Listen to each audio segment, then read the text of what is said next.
लोकसभा निवडणुकीसाठी मतदान पूर्ण झाल्यावर जाहीर झालेल्या सर्वच एक्झिट पोल्सनी सलग तिसऱ्यांदा पंतप्रधान नरेंद्र मोदींचे सरकार स्थापण्याचा अंदाज वर्तवला आहे। या दरम्यान सुप्रसिद्ध अर्थतज्ञ स्वामीनाथन अय्यर यांनी म्हटले की केवळ 2024 मध्येच नव्हे तर 2029 मध्येही चौथ्यांदा मोदी पंतप्रधान पद भूषवत आहे। नमस्कार, मी रामेश्वर जामगे आणि तुम्ही पाहत आहात राजमुद्रा न्यूज लाईव्ह। लोकसभा निवडणूक 2024च्या निकालांची केवळ राजकीय नेते आणि पक्षांमध्येच नाही तर सर्वसामान्यांमध्येही उत्सुकता लागून आहे।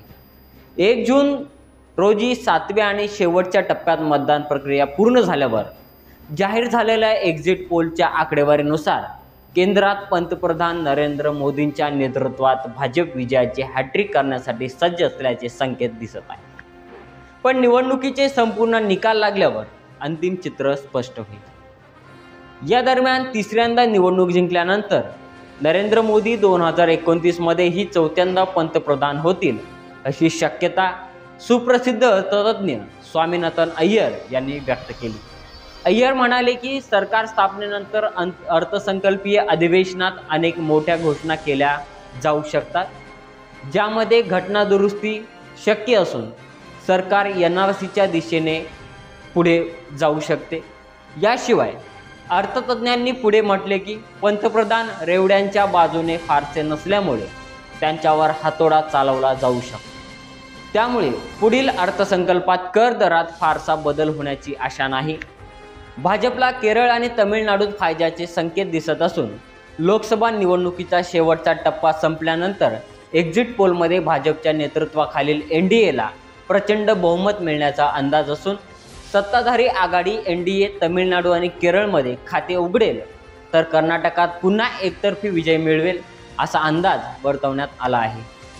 एका वृत्तवाहिनीवर एक्झिट पोलच्या अंदाजावर चर्चा करताना स्वामीनाथन अय्यर यांनी भाजपकडे पंतप्रधान मोदी ट्रम्प कार्ड असल्याचे वक्तव्य केले, तर मोदींशी स्पर्धा करू शकेल असा विरोधी पक्षाचा नेता नाही। राहुल गांधी किंवा प्रियंका गांधी वडेरा मोदींना आव्हान देऊ शकत नाहीत असेही त्यावेळी ते म्हणाले।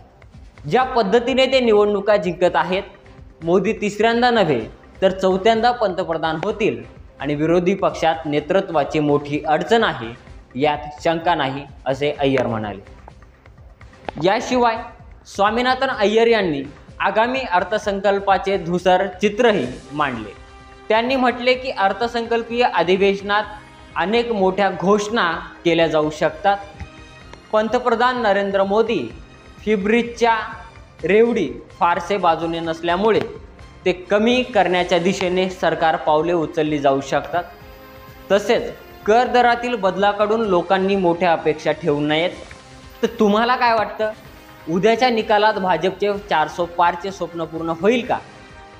हे आम्हाला कमेंटच्या माध्यमातून सांगा आणि असेच नवनवीन माहितीपूर्ण व्हिडिओ पाहण्यासाठी राजमुद्रा न्यूज लाईव्हला सबस्क्राईब करा। धन्यवाद।